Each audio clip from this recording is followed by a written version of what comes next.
Welcome back. I hope you're doing amazing. I'm going to be showing you how I use a whipped sugar scrub base and customize it by adding additional ingredients. So I'm going to show you how to do this. I made a whipped sugar scrub base about 2 weeks ago. I showed that in an earlier video step by step. So I'm going to show you how you can add additional ingredients to customize this for your own specific formula. So let's go on and get started. If this is your first time stopping by, my name is Esther. I make DIY hair and skincare videos. I also sell my handmade skincare products on my website, and I also have online ebooks, formulating classes. Everything I mentioned will be linked in the description box.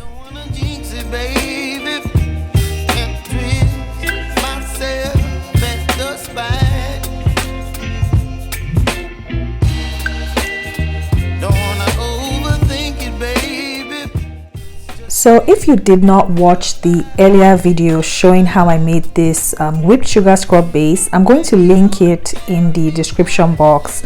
It goes over everything step by step, how I made this whipped sugar scrub base.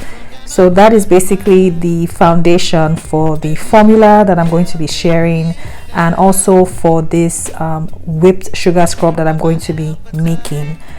So I'm getting started weighing out my ingredients. I'm going to use a digital scale that rounds out to 0.01 grams, and the complete formula is going to be linked at the end of this video. This is what the whipped sugar scrub base, the texture looks like when you make it, but when it sits for a while, it's going to get more solid. It's going to firm up even more. So I'm going to show you what it looks like. So this is what the sugar scrub base looks like after about 4 to 5 weeks. So it is much firmer in the texture, in the consistency. It should not be rock hard. You should be able to easily scoop out your scrub base because you're still going to whip it up for just a little bit to get the texture fluffy again.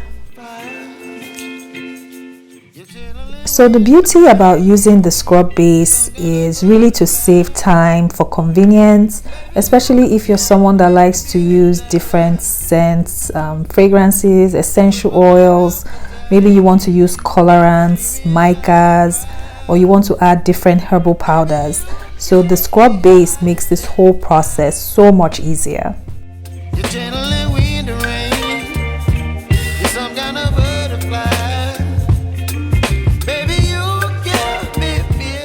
Next, I'm going to be whipping this up, and I'm doing this in real time so that way you can see how long it takes to whip up the base. It doesn't take very long. It shouldn't take you more than a minute or so to get it whipped up to a light consistency.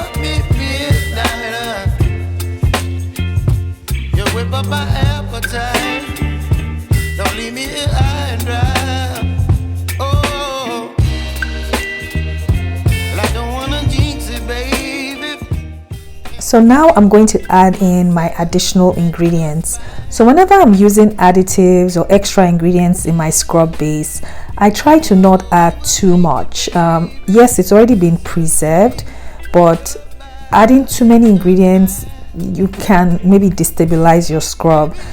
So I'm going to add my first ingredient, which is going to be my turmeric powder.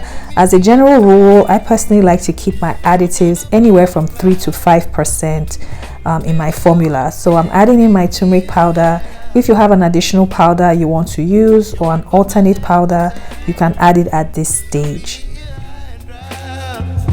And if you decide you want to add an additional preservative, you would just calculate the additional preservative you're adding based on the additional ingredients you're using in this formula.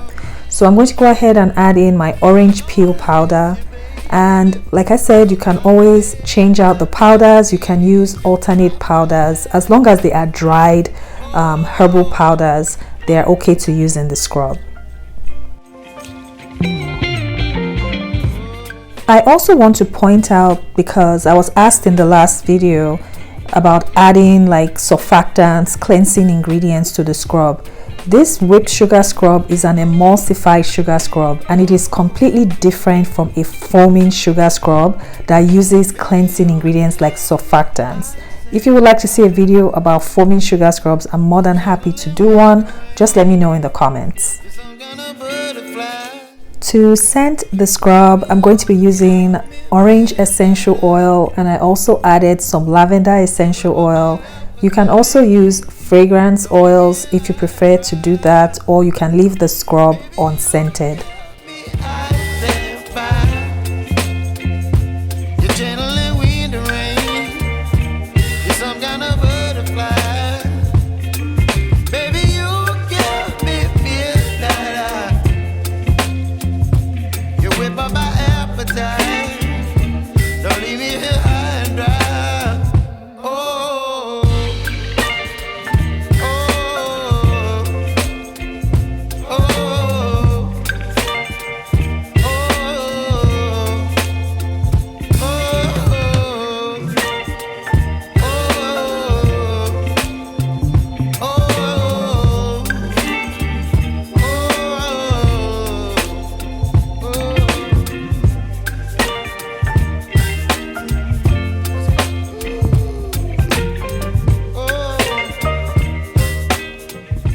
And this is what the turmeric and orange sugar scrub is looking like. This is what the texture is looking like.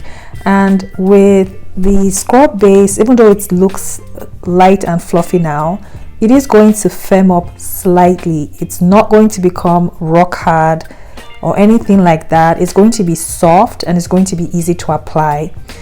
So I'm just going to use my cling wrap just to make the whole process easier for pouring it or putting it into my jars. You can definitely scoop up the scrub into your jars that you're storing them in, but I like to use the wrap, and I just pipe it into the jars. But it's totally up to you. You don't have to do this if you don't want to.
And if you're someone that sells your products, you want to make sure you're weighing your scrub on your scale, just to make sure that whatever you're listing as the weight matches up to what is in the jar. So that's just what I'm doing here, just to show you, just as an additional step.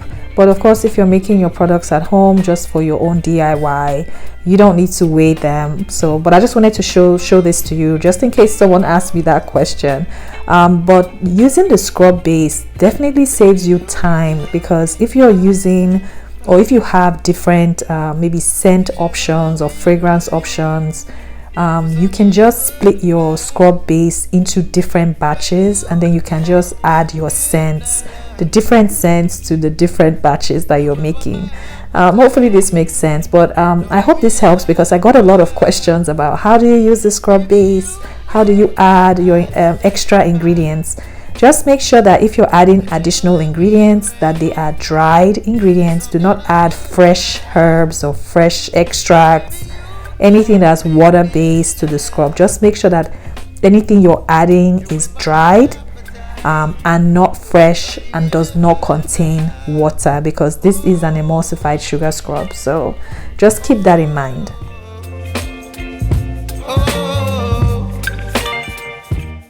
And this batch size made 4 full 8-ounce jars and half of an 8-ounce jar. So this is what the formula is, and this is it in percentages. And I also converted to grams, and feel free to make changes to the batch size that you want to make. I will link my the batch calculator that I use from Wholesale Supplies Plus. It's going to be linked in the description box.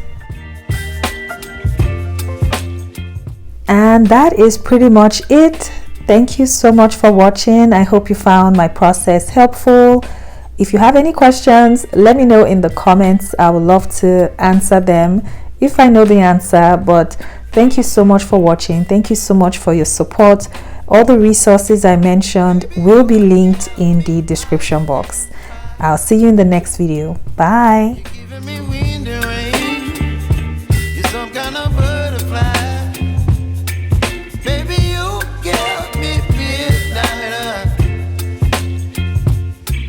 My appetite, don't leave me here high and dry.